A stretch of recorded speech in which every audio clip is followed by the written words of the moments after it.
देश भर दे विच APP based transport works की हड़ताल है, वर्करस की हड़ताल है तो घट सैलरी और शोषण के खिलाफ ये विरोध प्रदर्शन हो रहा है। ओला, उबर, रैपिडो ये सेवावां प्रभावित ने।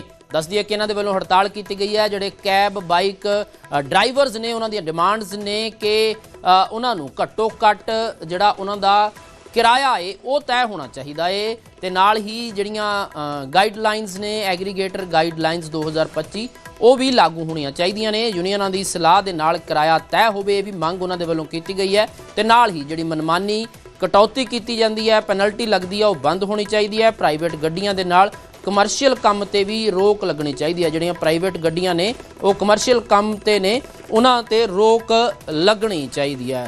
ते सीधा चलदे हां दिल्ली, मेरे सहयोगी रवि मिश्रा इत्थे मौजूद ने। रवि की कुछ जानकारी किहड़े जिहड़े अज ओला, रैपिडो, उबर दे कर्मी ने अज हड़ताल ते ने, की इन्हां दी मंगां ने, की इन्हां दा कहना है जी? बिल्कुल, देखिए साफ तौर पर देश भर के ओला, उबर, रैपिडो जो कैब सर्विसेज हैं वो सब बंद है, चक्का जाम है, क्योंकि लोग आज काफ़ी परेशान हैं जो रोज़मर्रा की ज़िंदगी में आवाजाही करने के लिए इन कैब ड्राइवर्स के सहारे बैठे रहते हैं, उनका इंतज़ार करते हैं, मगर आज वो कैब ड्राइवर्स सड़कों पे नहीं दिखेंगे, क्योंकि ये तमाम लोग देश की राजधानी दिल्ली के दिल में बसे जंतर मंतर पर विरोध जताने के लिए पहुंचे हुए हैं। आज सबकी गाड़ियां पार्किंग में खड़ी हैं और वो सब गाड़ी से बाहर निकलकर राष्ट्रीय ड्राइवर संयुक्त मोर्चा समिति के बैनर तले यहाँ पर विरोध जता रहे हैं। ये विरोध देश के अलग अलग राज्यों में इस वक्त अपने आवाज बुलंद कर रहा है। आप लोग क्या मुख्य मांग रखते हैं? हमारी मुख्य मांग है, जो ये गवर्नमेंट ने एक पॉलिसी ला रही है कि प्राइवेट गाड़ियां जो ईवी हैं इलेक्ट्रिक, उनको तो जी प्राइवेट में चलाओ। अगर उनको प्राइवेट में चलाया जाएगा तो टैक्सी का क्या होगा? क्योंकि उनका तो कोई टैक्स लगना नहीं है, कोई टोल नहीं लगना। हमारा टोल भी लगता है, टैक्स भी लगता है, हमारी इंश्योरेंसें भी महंगी हैं। तो पहले ही टैक्सी ड्राइवर को कोई बच नहीं रहा, ऊपर से ये पॉलिसी का हम विरोध कर रहे हैं कि ये पॉलिसी बिल्कुल नहीं चलेगी। ये मोटरसाइकिल ये सब प्राइवेट जो चला रहे हो इनको हटाओ। जो गाड़ियां आ गई हैं उनकी वजह से आप लोगों को परेशानी हो रही है? नहीं सर, हमें कमर्शियल गाड़ियों से परेशानी, हमें नॉन कमर्शियल से परेशानी है। एक तरफ तो अगर हमारा ड्राइवर एमसीडी क्रॉस कर जाता है तो उसका 500 रुपए का चालान हो जाता है। अगर आपने वर्दी नहीं पहनी तो 10,000 का चालान हो जाता है। अगर आपके नेम प्लेट नहीं लगी हुई आपका तब चालान हो जाता है। दूसरी तरफ आप कहते हो कि जी प्राइवेट गाड़ी को कमर्शियल में चलाओ, तो सर फिर आप हमारे ऊपर इतने सारे नियम क्यों थोप रहे हो? अगर आपने प्राइवेट गाड़ी ही कमर्शियल में चलानी है तो हमारे भी परमिट सरेंडर कर लीजिए, हमारी भी टेंशन खत्म हो ना, हमें वर्दी की टेंशन रहे। इतनी महंगी जो हम 20-20 हजार रुपए की इंश्योरेंस करवाते हैं गाड़ियों की, हमें उसकी टेंशन नहीं होगी। स्टेट में जाना होगा, हमें टैक्स भरने की टेंशन नहीं होगी। इसके अलावा और कुछ मतलब मुख्य मांगे?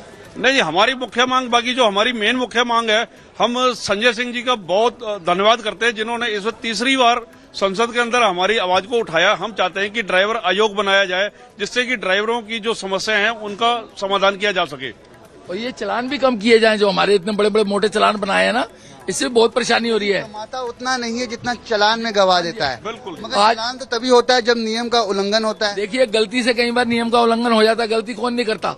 गलती तो सबसे होती है ना। अगर गलती हो गई है तो आप 200 की जगह 2,000 का चालान हमारा कर दोगे। हमारी पॉकेट भी तो देखो। हमारे मौका सही है। एक इम्पोर्टेंट सवाल भी पूछ लेते हैं। भारत टैक्सी अमित शाह ने लॉन्च की है, किस तरीके से कहते हैं भारत सरकार की अपनी भारत टैक्सी, जिसमें कहा जा रहा है कि जो रेशियो पॉइंट ऑफ परसेंटेज आपके जो पैसा मिलता था, आपका किराया था, वो काट लेते थे, यहाँ नहीं कटेगा, सीधा आपके जेब में। अगर सरकार इस बात पे अटल रहती है, पहले ये भी ओला उबर भी नहीं काटते थे, बाद में इन्होंने गड़बड़ करी। अगर ये सही चलते हैं तो हम तो 1 मिनट में ओला उबर छोड़ देंगे। हमने लोड कर ली है, हम चला भी रहे भारत टैक्सी। हमने डाउनलोड कर ली है, मैंने ड्यूटियां कर ली, 3-4 ड्यूटियां भी कर ली, चाहे रेट कोई भी था। हमने कहा अगर अपनी ऐप आ रही है तो पहल उसको है, लेकिन अगर इन्होंने बेईमानी करी तो फिर भैया इनके साथ भी वही होगा। बिल्कुल रणवीर, देखिए साफ तौर पर ऑफर अच्छा है, मगर ये ऑफर लुभावना ऑफर ना हो। अभी इनके पैसे नहीं कट रहे और अगर भारत टैक्सी इनके पैसे नहीं काटती है तो ये ओला उबर छोड़कर भारत टैक्सी में भी आने के लिए ये लोग तैयार है, आ चुके हैं, इन्होंने डाउनलोड भी कर ली है। तस्वीरें एक बार विरोध की आवाज बुलंद होते हुए, मगर दूसरी तरफ यही वो लोग हैं जो भारत टैक्सी का भी स्वागत कर रहे हैं, क्योंकि ये आपकी हमारी सबकी टैक्सी होगी, जी। ये भारत टैक्सी होगी। फिलहाल इन लोगों की जो मांगे हैं, इनकी तरफ से ये इनका साफ तौर पे कहना है कि सरकार इनकी बात सुने, इनकी सुरक्षा को लेकर नियम कायदे कानून बनाए और जो ठीक है। पैसे इनकी कंपनी जी। काट लेती है उसको कम से कम बंद कर दे। बहुत शुक्रिया रवि इस पूरी अपडेट ਦੇ ਲਈ। ਦਿੱਲੀ ਤੋਂ ਰਵੀ ਮਿਸ਼ਰਾ ਮੇਰੇ ਸਹਿਯੋਗੀ ਜਾਣਕਾਰੀ ਦੇ ਰਹੇ ਸੀ। ਦੇਸ਼ ਭਰ ਦੇ ਵਿੱਚ ਅੱਜ ਐਪ ਬੇਸਡ ਟਰਾਂਸਪੋਰਟ ਵਰਕਰਸ ਦੇ ਵੱਲੋਂ ਹੜਤਾਲ ਕੀਤੀ ਗਈ ਹੈ। ਫਿਲਹਾਲ ਰੁਕਦੇ ਹਾਂ ਬ੍ਰੇਕ ਦੇ ਲਈ। ਬ੍ਰੇਕ ਤੋਂ ਬਾਅਦ ਵੀ ਖਬਰਾਂ ਦਾ ਸਿਲਸਿਲਾ ਇਸੇ ਤਰ੍ਹਾਂ ਜਾਰੀ ਰਹੇਗਾ।